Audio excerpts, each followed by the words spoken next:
வணக்கம். நாம இன்னைக்கு பேச போற விஷயம் கொஞ்சம் ஆழமானது. நிறைய பேர் பொதுவெளியில பேச தயங்குற ஒரு விஷயம். பாலியல் ஆசை. ஆனா இத நாம வெறும் உடல் ரீதியான ஒரு விஷயமா மட்டும் பார்க்க போறதில்ல. நிச்சயமா. நீங்க எங்களோட பகிர்ந்துகிட்ட ஒரு யூடியூப் வீடியோ டிரான்ஸ்கிரிப்ட வச்சுதான் இந்த உரையாடலை நடத்த போறோம். இது புகழ்பெற்ற உளவியலாளர் கார்ல் யுங்கின் பார்வைகளை அடிப்படையா கொண்டது. ஆமா. நம்மளோட நோக்கம் பாலியல் ஆசைய வெறும் ஒரு இம்பல்ஸா பார்க்காம, அது எப்படி நம்மளோட உண்மையான சுயம், நம்ம படைப்பாற்றல், ஏன் நம்ம வாழ்க்கையோட நோக்கத்தோடவே ஆழமா இணைஞ்சிருக்குன்னு புரிஞ்சுக்க முயற்சி பண்ண போறோம். சரி, ஆரம்பிக்கலாம். இந்த ஆதாரம் ஆரம்பத்திலேயே ஒரு விஷயத்த ரொம்ப அழுத்தமா சொல்லுது. பாலியல் ஆசைங்கிறது உடம்புல இருந்து ஆரம்பிக்கிற ஒரு சின்ன ஏக்கம் இல்லையாம். ம். அது நம்ம முழு சத்தையிலயும் நம்ம மனசு முழுக்கவும் பாயிர ஒரு பெரிய நீரோட்டம் மாதிரின்னு சொல்லுது. இதுவே ஒரு பெரிய மாற்று சிந்தனை இல்லையா? நாம யோசிக்கிறதுக்கு முன்னாடியே நமக்குள்ள உருவாகிடுது. அது நம்ம கிட்ட அனுமதி கேட்டு வர்றதில்ல. ஆமாமா. நாம காலையில எழுந்து சரி இன்னைக்கு எனக்கு ஆசை வரட்டும்னு முடிவு பண்றதில்ல. அப்படிதான். அது தானா வருது. இதுவே அது நம்ம கட்டுப்பாட்டுல இருக்கிற பகுத்தறிவு மனசுக்கு அப்பாற்பட்ட ரொம்ப ஆழமான ஒரு இடத்துல இருந்து வருதுங்கிறதுக்கு ஒரு தெளிவான அடையாளம். ஒரு நிமிஷம், இது கேட்கவே வித்தியாசமா இருக்கு. அப்போ நம்மளோட சிந்தனைக்கு முன்னாடியே இந்த உணர்ச்சி இருக்குன்னா, அதோட மூலம் எது? அது எங்க இருந்து வருது? அதுதான் யுங்கின் உளவியலோட மையப்புள்ளி. இது நம்மோட ஆழ்மனதிலிருந்து வருது. இது வெறும் தனிப்பட்ட ஆசைகள் இருக்கிற இடம் மட்டும் இல்ல, இது நம்ம மனித இனத்தோட ஒட்டுமொத்த அனுபவத்தையும் சேமிச்சு வச்சிருக்கிற ஒரு இடம். ஓ, அதனால தான் இந்த ஆற்றல் அவ்ளோ சக்தி வாய்ந்ததா இருக்கு. ஆமா, அது தனிப்பட்ட நம்மளை விட பெரியது. நீங்க எப்போவாது காரணமே இல்லாம ஒருவித அமைதியின்மைய, ஒரு தேடல, அல்லது இன்னும் ஏதோ வேணும் ஆனா அது என்னன்னு தெரியலங்கிற ஒரு தீராத பசிய உணர்ந்திருக்கீங்களா? ம். இந்த ஆதாரம் என்ன சொல்லுதுன்னா, பல நேரங்கள்ல மக்கள் இந்த உணர்வை தான் விவரிக்கிறாங்க, ஆனா அவங்க அத பாலியல் ஆற்றல்னு தெரிஞ்சுக்கிறீங்கல்ல. சரியா சொன்னீங்க. இந்த ஆற்றலோட மிக முக்கியமான குணம் என்னன்னா, அது இயல்பாவே நடுநிலையானது. அதுக்கு நல்லது கெட்டதுன்னு எதுவும் கிடையாது. ஒரு கார் என்ஜின் மாதிரி. கரெக்ட். இன்ஜினுக்கு நல்லது கெட்டது தெரியாது. அது சக்தியை உருவாக்கும், அவ்வளவுதான். அந்த காரை ஆக்கப்பூர்வமான ஒரு இடத்துக்கு ஓட்டிட்டு போறோமா இல்ல அழிவை நோக்கி ஓட்டிட்டு போறோமாங்கிறது டிரைவரோட கையில. அதாவது நம்ம நனவு மனசோட கையில தான் இருக்கு. ஆமா. ஆனா சோகம் என்னன்னா, பெரும்பாலான மக்கள் அந்த காரை எப்படி ஓட்டணும்னே கத்துக்கிறது இல்ல. கலாச்சாரம், மதம், பயம், அவமானம்னு பல விஷயங்கள் அந்த ஸ்டியரிங் வீல பிடிச்சுக்குது. ஆமா. நாம ஓட்ட வேண்டிய வண்டிய வேற ஏதோ ஓட்டிட்டு இருக்கு.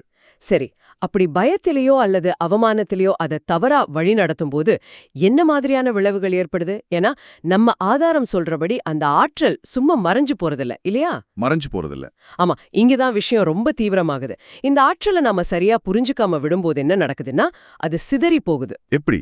கவனச்சிதறல்கள், சின்ன சின்ன அடிமைத்தனங்கள், தேவையில்லாத கற்பனைகள்னு பல வழிகள்ல வீணாகுது. ஒரு குழாயில நிறைய ஓட்டை இருந்தா தண்ணி எப்படி வீணாகுமோ அந்த மாதிரி. இதுக்கு ஒரு நல்ல உதாரணம் சொல்லணும்னா, இப்போ இருக்கிற டிஜிட்டல் உலகத்தை எடுத்துக்கலாம். முடிவில்லாம சமூக வலைதளங்களை ஸ்க்ரோல் பண்றது. தொடர்ச்சியா வீடியோக்களை பாக்குறது. ஆமா, இது எல்லாமே அந்த ஆற்றலோட சிதறிய வடிவங்கள் தான். ஆற்றல் தொடர்ந்து செலவழிக்கப்படுது, ஆனா எதுவுமே உருவாக்கப்படல. அதனாலதான் நிலையான தூண்டுதல்கள் இருந்த போதிலும் நிறைய பேர் சோர்வாகவும் வெறுமையாகவும் உணர்றாங்க. சரி, இது ஒரு பாதை. இதுக்கு நேர் மாறான பாதை என்ன? இந்த ஆற்றலை வீணாக்காம விழிப்புணர்வோட கவனிச்சா என்ன நடக்கும்? ஒரு அற்புதமான கேள்வி. இந்த ஆற்றல் வெளிப்படும்போது அதை உடனடியாக வெளியேற்றாம இல்லனா கவனத்தை திசை திருப்பாம ஒரு கணம் அமைதியா கவனிச்சா ஒரு மேஜிக் நடக்கும்னு சொல்லுது. என்ன நடக்கும்? அந்த ஆற்றல் வெளிப்பக்கமா சிதறாம உள்பக்கமா திரும்பி மேல் நோக்கி எழும். திடீர்னு அது கற்பனை திறனை தூண்டும், கவனத்தை ஒருமுகப்படுத்தும், படைப்பாற்றலுக்கு எரிபொருளா மாறும். ஒரு நிமிஷம், இது கேட்க நல்லா இருக்கு. ஆனா ஒரு படைப்பாற்றல் இல்லாத சாதாரண வாழ்க்கை வாழ்ற ஒருத்தருக்கு இந்த பாலியல் ஆற்றலை படைப்பாற்றலா மாத்துறது அப்படிங்கிறது எப்படி பொருந்தும்? இது கலைஞர்களுக்கு மட்டுமான ஒரு விஷயமா? இல்லவே இல்ல. படைப்பாற்றல்னா ஓவியம் வரையறது, கவிதை எழுதுறது மட்டும் இல்ல. சரி. ஒரு சிக்கலான பிரச்சனைக்கு புதுசா ஒரு தீர்வு கண்டுபிடிக்கிறது படைப்பாற்றல். ஒரு பிசினஸ அடுத்த கட்டத்துக்கு கொண்டு போறது படைப்பாற்றல். ஒரு குழந்தைய நல்ல விதமா வளர்க்கறது கூட படைப்பாற்றல் தான். ஓ, ஓகே ஓகே. பெரிய கலைஞர்கள் அவங்க வேலைய விவரிக்கும்போது தீவிரம், பசி, நெருப்புன்னு வார்த்தைகளை பயன்படுத்துவாங்க.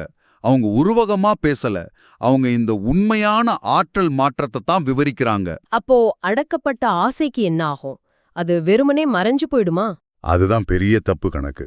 இந்த ஆதாரம் தெளிவா சொல்லுது, அடக்கப்பட்ட ஆசை மறையாது, அது உருமாறும். எப்படி உருமாறும்? அது காரணமில்லாத கவலை, சின்ன விஷயத்துக்கு வர எரிச்சல், மனக்கசப்பு, இல்லைன்னா ஒருவித வெற்றிட உணர்வா மாறும். இதுக்கு ஒரு உதாரணம் சொல்ல முடியுமா? சொல்லலாமே. ஒருத்தர் தன்னோட வேலையில திருப்தி இல்லாம ஒரு புது தொழில் தொடங்கணும்னு ஒரு தீவிரமான ஆசை இருக்கலாம். ஆனா பயத்தினால அதை அடக்கி வைக்கும்போது அந்த ஆற்றல் எங்கேயும் போக முடியாம காரணமே இல்லாத ஒரு பதட்டமாவோ சின்ன சின்ன விஷயங்களுக்கு கோபப்படுறதாவோ வெளிப்படும். மக்கள் தங்களுக்கு வெளியே ஏதோ ஒன்று தங்களின் இந்த குறையை சரி செய்யும் என்று நம்பி தூண்டுதல்களை தேடுகிறார்கள். ஆனால் உண்மையில் அவர்கள் இழந்தது இன்பத்தை அல்ல, நோக்கத்தை. இதுதான் நம்மள ஒரு முக்கியமான உளவியல் கேள்விக்கு கூட்டிட்டு வருது. நாம இந்த ஆசையை எப்படி ஒழிக்கிறதுன்னு கேட்கறத நிறுத்திட்டு, இந்த சக்தி என் மூலமா எதை கட்டமைக்க முயற்சி பண்ணுதுன்னு கேட்க ஆரம்பிக்கணும். அப்படியேதான் இந்த கேள்வி கேட்கிற நொடியில பொறுப்புணர்வு உள்ளே வருது, அடக்குமுறை போயிடுது. ஒரு சக்தி வாய்ந்த ஆற்றலை சுமக்கிறது, ஒரு சக்தி வாய்ந்த கருவியை கையாள்ற மாதிரி. அதுக்கு கவனம் தேவை, அடக்குமுறை தேவையில்லை. அப்போ இந்த ஆசைய வெறுக்காம அதை புரிஞ்சுக்க முயற்சி பண்ணணும். நம்ம ஆதாரம் சொல்றபடி நம்மளோட ஈர்ப்புகள் கூட ஏதோ செய்திகளை சொல்லுதுன்னு சொல்றாங்களே, அது ரொம்ப ஆழமான விஷயமா தெரியுது. ஆமாம், உங்களின் ஈர்ப்புகள் எதேர்ச்சியானவை அல்ல. அவை உங்கள் ஆழ்மனதிலிருந்து வரும் குறியீட்டு செய்திகள். குறியீட்டு செய்திகளா? ஆமா, நீங்க யார்கிட்ட ஈர்க்கப்படுறீங்க, ஏன் ஈர்க்கப்படுறீங்கன்னு ஆராய்ஞ்சா அது உங்க மனசோட மறைக்கப்பட்ட பகுதிகளை வெளிச்சம் போட்டு காட்டும். இதுல ஒரு நுட்பமான ஆனா ரொம்ப ஆழமான ஒரு விஷயம் இருக்கு. நீங்க ஒரு நபரோட ஈர்க்கப்படும் போது நீங்க அந்த முழு நபரின் மீதும் ஆசைப்படல. ஆமா, அவரு அல்லது அவள் பிரதிநிதித்துவப்படுத்தும் ஒரு குறிப்பிட்ட குணத்தின் மீது தான் ஆசைப்படுறீங்க. அது வலிமையா இருக்கலாம், சுதந்திரமா இருக்கலாம், மென்மையா இருக்கலாம். ஏன் கொஞ்சம் ஆபத்தான குணமா கூட இருக்கலாம். அது உங்களுக்குள்ள வெளிப்படுத்தப்படாம உறங்கிக்கிட்டு இருக்கிற ஒரு பகுதியோட ஒத்து சேர்க்குது. அதாவது அந்த குணம் நம்மகிட்டே இருக்கு, ஆனா அது தூங்கிட்டு இருக்கு. கரெக்ட். அந்த ஈர்ப்பு அதை எழுப்பி விட முயற்சி பண்ணுது. அது ரொம்ப ஆழமான கருத்து. அப்போ ஒருத்தர் ரொம்ப தைரியமானவங்களா பார்த்து ஈர்க்கப்பட்டா அவங்களுக்கு அந்த தைரியம் பிடிச்சிருக்குன்னு அர்த்தம் இல்ல, அவங்களுக்குள்ளேயே அந்த தைரியம் வெளிப்படாம இருக்குன்னு அர்த்தமா? மிகச்சரியா சொன்னீங்க. ஆசை என்பது பெரும்பாலும் ஒரு பொருளை உடைமையாக்குவது பற்றியதல்ல, அது ஒரு அங்கீகாரத்தை பற்றியது. நான் அந்த தைரியமான நபரை அடையணுங்கிறதுக்கு பதிலா எனக்குள்ள இருக்கும் தைரியத்தை நான் அடையணுங்கிறதுலாம் ஆழ்மனசோட செய்தி. ஆமா, சிலர் ஏன் ஒரே மாதிரியான நபர்கள் கிட்ட மீண்டும் மீண்டும் ஈர்க்கப்படுறாங்கங்கறத விளக்குது. என் நண்பன் ஒருத்தன் இருக்கான். அவன் காதலிக்கிற எல்லா பொண்ணுங்களுமே கிட்டத்தட்ட ஒரே மாதிரி இருப்பாங்க. இதுக்கு நம்ம ஆதாரம் ஏதாவது காரணம் சொல்லுதா? நிச்சயமா. அத முற்றுப்பெறாத உளவியல் உரையாடல்கள்னு இந்த ஆதாரம் சொல்லுது. ஆழ்மனம் ஒரு விஷயத்தை கத்துக்க முயற்சி பண்ணுது. ஓஹோ. அந்த பாடம் முழுமையா கத்துக்கிற வரைக்கும் அது ஒரே மாதிரியான சூழ்நிலையும் ஒரே மாதிரியான குணங்கள் கொண்ட நபர்களையும் திரும்ப திரும்ப உங்க வாழ்க்கைக்கு கொண்டு வரும். அதனாலதான் சிலர் ஒரே மாதிரியான உறவுச்சிக்கல்கள்ல மீண்டும் மீண்டும் சிக்குகிறார்களா? ஆமாம். அந்த பாடம் என்னன்னு புரிஞ்சுக்கிற வரைக்கும் அந்த சுழற்சி தொடரும். இதுல ஒரு முரண்பாட்டையும் பார்க்க முடியுது. ஒருத்தர் வெளிப்படையா எனக்கு ஒரு நிலையான அமைதியான உறவுதான் வேணும்னு சொல்லலாம். ஆனா அவங்க ஈர்க்கப்படுறதெல்லாம் குழப்பமான கணிக்க முடியாத நபர்கள் கிட்டயா இருக்கும். ஆமா, இது உள்ளுக்குள்ள இருக்கிற ஒரு பிளவு காட்டுது. நனவு மனம் ஒன்னு சொல்லுது, ஆழ்மனம் இன்னொன்றை தேடுது. அப்போ கேள்விய மாத்த வேண்டியது அவசியம். ஆமா. நான் யாரிடம் ஈர்க்கப்படுகிறேன் என்று கேட்பதற்கு பதிலாக எந்த குணத்திற்கு நான் பிரதிகரிக்கிறேன், அந்த குணம் எனக்கு எதை சொல்ல வருது என்று நீங்க கேட்க தொடங்கும்போது ஆசை ஒரு கொடுங்கோலனாக இல்லாமல் ஒரு ஆசிரியராக, ஒரு வழிகாட்டியாக மாறுகிறது. சரியா சொன்னீங்க. சரி, புரிஞ்சுக்கிறது ஒரு பக்கம். ஆனா செயல்முறையில இதை எப்படி கையாள்றது?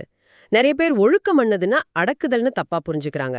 இந்த ரெண்டுக்கும் உள்ள வித்தியாசத்தை நம்ம ஆதாரம் தெளிவா விளக்குது இல்லையா? ஆமா, இது ரொம்ப முக்கியமான வேறுபாடு. அடக்குதல், அதாவது சப்ரஷன் என்பது பயத்தினால் வருவது.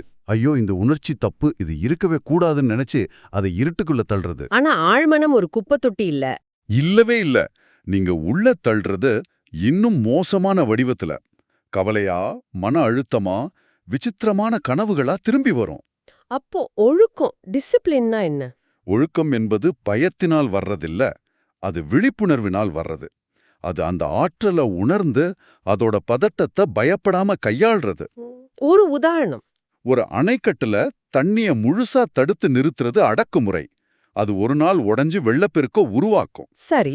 ஆனா அதே தண்ணிய சரியான மதகுகள் வழியா திருப்பி விட்டு ஒரு டர்பைனை சுழல வச்சு மின்சாரம் தயாரிக்கிறது ஒழுக்கம்.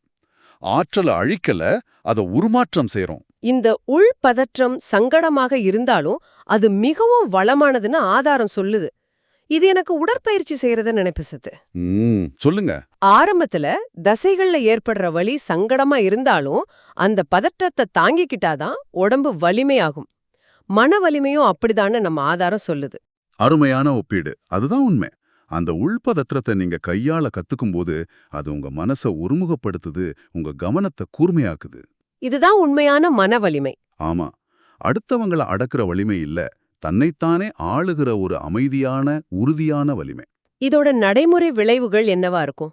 ஒருத்தர் இந்த மன வலிமையை வளர்த்துக்கிட்டா அவங்க வாழ்க்கையில என்ன மாற்றங்கள் தெரியும்? பல மாற்றங்கள் தெரியும். முதல்ல பொறுமை அதிகமாகும்.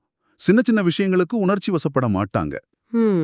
அடுத்தவங்க சொல்றதால சுலபமா தூண்டப்பட மாட்டாங்க. அவங்க மனம் ஒரு தடாகம் மாதிரி சாந்தமா இருக்கும். வெளியிலிருந்து வர காத்துல அலைகள் உருவாகாது. சவால்களை நிதானத்தோட எதிர்கொள்வாங்க. ஆமா, அவசரப்பட மாட்டாங்க. இத ஒரு பெரிய படமா பார்த்தா, முன்பு சிற்றின்பத்தை துரத்திய அதே ஆற்றல் இப்போ ஒருமுகப்படுத்தப்பட்டு விடாமுயற்சி தேவைப்படும் நீண்ட கால இலக்குகளை நோக்கி செல்லுது. கரெக்ட். லட்சிய நாச்சித்தத்தை முடிக்கிறதா இருந்தாலும் சரி, ஒரு புது திறமைய கத்துக்கிறதா இருந்தாலும் சரி, ஒரு மொழியை கத்துக்கிறதா இருந்தாலும் சரி, ஆமா, இதுக்கெல்லாம் தேவைப்படுற விடாமுயற்சிக்கும் சக்திக்கும் இதுதான் மூலம். உங்க உள்சக்திகள் இறுதியா ஒன்றுக்கொன்று சண்டை போடாம ஒத்துழைக்க ஆரம்பிக்கும். உங்க மனசும் உடலும் ஆன்மாவும் ஒரே திசையில பயணிக்கிற மாதிரி ஒரு சீரமைப்பை நீங்க உணர்வீங்க. இதுதான் முதிர்ச்சியோட உண்மையான அடையாளம். ஆசையே இல்லாதது முதிர்ச்சி இல்ல, ஆசையின் மீது தேர்ச்சி பெறுவதுதான் முதிர்ச்சி. அப்படியேதான். ஆக இவ்ளோ நேரம் பேசுனதோட மொத்த சாராம்சம் என்ன? இந்த ஆற்றலை நாம எப்படி பார்க்கணும்? இந்த ஆதாரம் கடைசியில ஒரு அழகான உருவகத்தோட இதை விளக்குது. இந்த பாலியல் ஆற்றல் ஒரு பெரிய நதி மாதிரி. நதியா? ஆமா, அத அப்படியே கட்டுப்பாடு இல்லாம விட்டா அது ஊருக்குள்ள புகுந்த வெள்ளப்பெருக்க உண்டாக்கி அழிவை ஏற்படுத்தும். இதுதான் சிதறிய வாழ்க்கை. இன்னொரு பக்கம் அந்த நதிய முழுசா அணை போட்டு தடுத்து நிறுத்திட்டா தண்ணி தேங்கி பாசி புடிச்சு அதோட உயிர் சக்தியை இழந்துடும். இது அடக்குமுறையால வர்ற மனச்சோர்வு, வெறுமை. சரி, அப்போ சரியான வழி என்ன? அந்த நதியை சரியா கால்வாய்கள் வெட்டி வழிநடத்துனா அது வறண்ட நிலங்களுக்கு நீர்ப்பாசனம் செய்து ஆலைகளுக்கு சக்தி கொடுத்து மொத்த நிலப்பரப்புக்கும் உயிரை கொண்டு வரும். இதுதான் ஒழுக்கத்தோட விழிப்புணர்வோட சக்திய வழிநடத்துறது. ஆமாம். இதுல உங்களுக்கான, அதாவது நம்ம நேயருக்கான ஆழமான செய்தி என்னன்னா, நீங்க எதை கண்டு பயப்படுறீங்களோ, எதை தவிர்க்க நினைக்கிறீங்களோ, அந்த சக்தி வாய்ந்த ஆற்றலில தான் நீங்க யாராக முடியும் அப்படிங்கிறதுக்கான வரைபடம் அறிஞ்சிருக்கு. தைரியம், லட்சியம், கவர்ச்சி, ஆன்மீக நெருப்புன்னு எல்லாமே இந்த மூல ஆற்றலில் இருந்து தான் வெளிப்படுது. இந்த ஆற்றலை நிராகரிக்காம அதை செம்மைப்படுத்தியவர்கள் தான் உலகத்துல பெரிய தாக்கத்தை ஏற்படுத்துறாங்க. இறுதியில இது கட்டுப்படுத்துறதா இல்ல கண்டபடி செல்றதா அன்னோ கேள்விக்கே இடமில்ல. இது உங்க ஆழ்மன ஆற்றலோட உங்களை எப்படி சீரமைச்சுக்கிறீங்கன்னு உந்துது. ஆமாம். உங்களுடைய சென்சுக்ட், இந்த வார்த்தையை நான் முதல் தடவை படிச்சேன். இது ஒரு ஜெர்மானிய வார்த்தைன்னு நினைக்கிறேன். இத பத்தி கொஞ்சம் விளக்க முடியுமா? ஆமாம். சேன்சுக்ட் ஒரு அழகான ஜெர்மானிய வார்த்தை. இதுக்கு நேரடி தமிழ் மொழிபெயர்ப்பு இல்ல. ஆனா இத தீராத ஏக்கம் அல்லது ஒரு ஆழமான தாகம்னு சொல்லலாம். தீராத ஏக்கம். ஆமா, உங்களுக்கு முழுமையடையாத ஒரு உணர்வு, ஏதோ ஒன்று தொலைந்து போனது போன்ற ஒரு ஏக்கம், அது என்னவென்று சொல்லத் தெரியாத ஒரு தேடல். இதுதான் சென்சுக்ட். இந்த ஆதாரம் என்ன சொல்லுதுன்னா, இந்த உணர்வு தான் உங்க உண்மையான வழிகாட்டி. அப்போ அது நம்மள வெறும் இன்பத்தை நோக்கி வழி நடத்தல, நம்மளோட முழுமையான சுயத்தை நோக்கி வழி நடத்துது. சரியா சொன்னீங்க. இந்த உரையாடலுக்கு பிறகு உங்களுக்காக ஒரு சிந்தனை. சொல்லுங்க. உங்க வாழ்க்கையில எந்த பகுதியில நீங்க இந்த மாதிரி ஒரு தீராத தாகத்தை அல்லது அமைதியின்மையை உணர்றீங்க? அது உங்க தொழில்ல இருக்கலாம், உறவுகள்ல இருக்கலாம், இல்ல உங்க படைப்பாற்றல் சம்பந்தப்பட்ட விஷயமா இருக்கலாம். அந்த உணர்வு ஒருவேளை வெறும் ஒரு கவனச்சிதறல் இல்ல. இல்ல, அது உங்க ஆற்றல் ஒரு புதிய உயர்ந்த வெளிப்பாட்டை கண்டுபிடிப்பதற்காக உங்களை அழைக்கிற ஒரு திசை காட்டியா இருக்கலாம். அதை கவனிங்க. அது உங்களை எங்க கூட்டிட்டு போகுதுன்னு பாருங்க. உங்கள் பாலியல் இச்சை உங்களை பற்றி என்ன சொல்கிறது? கார்ல் யங், தத்துவத்தின் வெளிச்சத்தில் ஓர் உளவியல் பார்வை. பாலியல் இச்சை என்பது வெறும் உடல் சார்ந்த வேட்கை அல்ல. அது உங்கள் ஆன்மாவின் ஆழத்தில் இருந்து வரும் அழைப்பு. உங்கள் ஆழ்மனம் unconscious உங்களுடன் பேசும் மொழி அது. மறைக்கப்படும் உண்மை.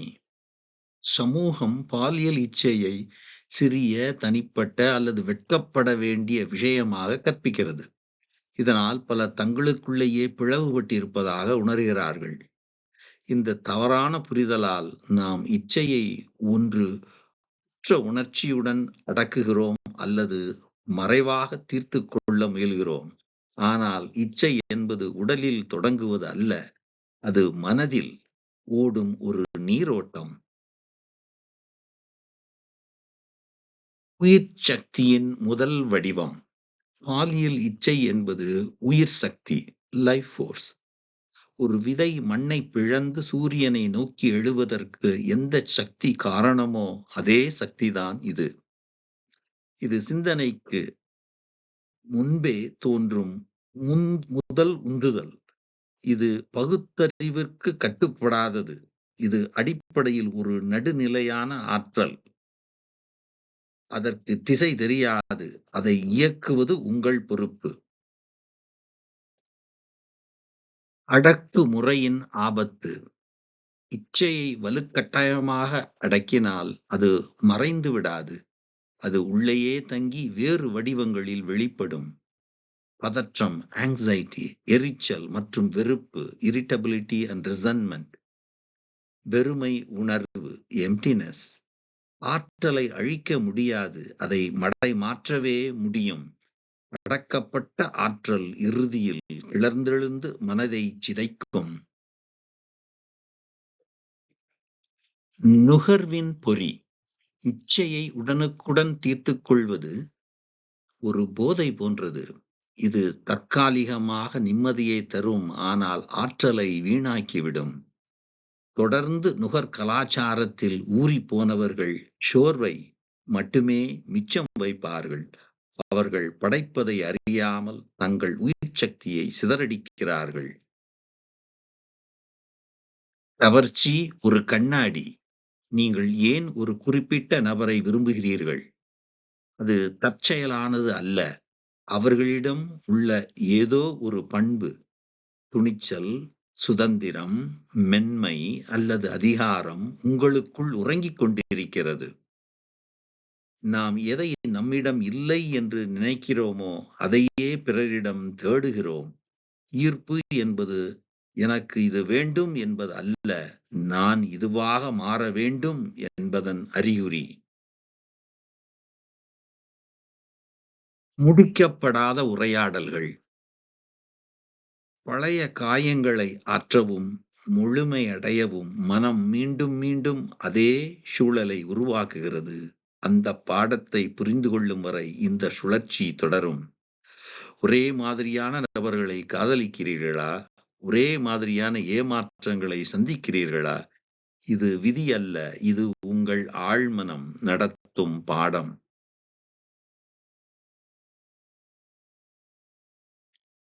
பிறர் மீது ஏற்றுதலும் இணைத்தலும். அடுத்தவரிடம் கண்டு வியக்கும் அந்த பண்பை உங்களுக்குள் வளர்த்திக் கொள்ள வேண்டும்.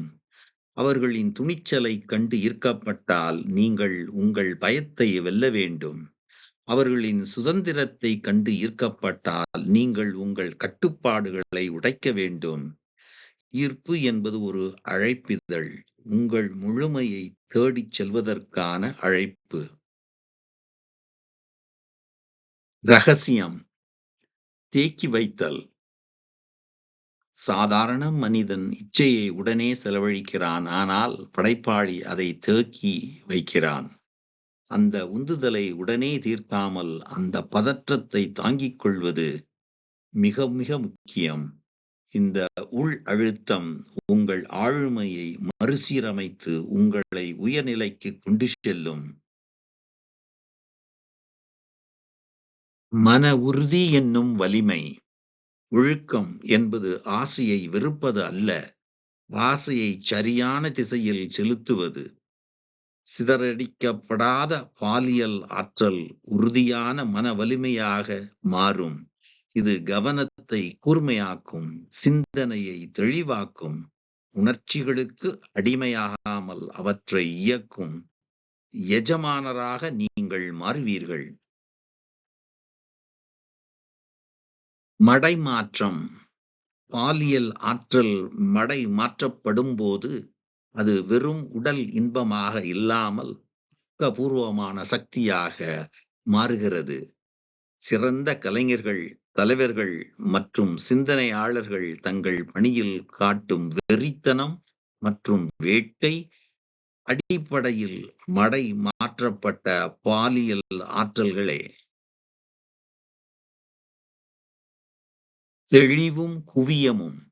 இச்சையை ஆழத்தெறிந்த மனம் சிதறுவதில்லை. அது ஒருமுகப்படுத்தப்பட்ட லேசர் கதிர் போலச் செயல்படும். Diffused, directed. சிதறிய மனம் உடனடி இன்பத்தை தேடி ஓடும், விரைவில் சோர்வடையும். ஒருமுகப்பட்ட மனம் வலியை தாங்கும், நீண்டகால லட்சியத்தை நோக்கிச் செல்லும். நதி உவமை. பாலியல் ஆற்றல் ஒரு நதி போன்றது. கட்டுப்பாடற்ற நதி வெள்ளமாகி அழிக்கும். அணை கட்டப்பட்ட நதி தேங்கிவிடும். ஆனால் கால்வாய் அமைத்து திருப்பப்பட்ட நதி வறண்ட நிலத்தையும் சோலைவனமாக்கும். உங்கள் ஆற்றலை மடைமாற்றுங்கள். முதிர்ச்சியின் அடையாளம். முதிர்ச்சி என்பது ஆசையே இல்லாமல் இருப்பது அல்ல, ஆசையை சரியான திசையில் செலுத்தும் வித்தையை அறிவதே. இதுவே உண்மையான அதிகாரம். சூழலுக்கு ஏற்ப எதிர்வினை ஆற்றாமல் நோக்கத்துடன் செயல்படும் நிலை இது. ஓடுவதை நிறுத்துங்கள், உயரத் தொடங்குங்கள். உங்கள் இச்சையைக் கண்டு அஞ்சாதீர்கள். அது உங்களுக்குள் இருக்கும் மகத்தான ஆற்றலின் அறிகுறி. அதை துரத்தாமல் அந்த நெருப்பை கொண்டு உங்கள் லட்சியத்தை அடையுங்கள். உங்களுக்குள் இருக்கும் அதே ஆற்றல்தான் உங்களை நீங்கள் யார் என்பதை உணர வைக்கும் கருவி.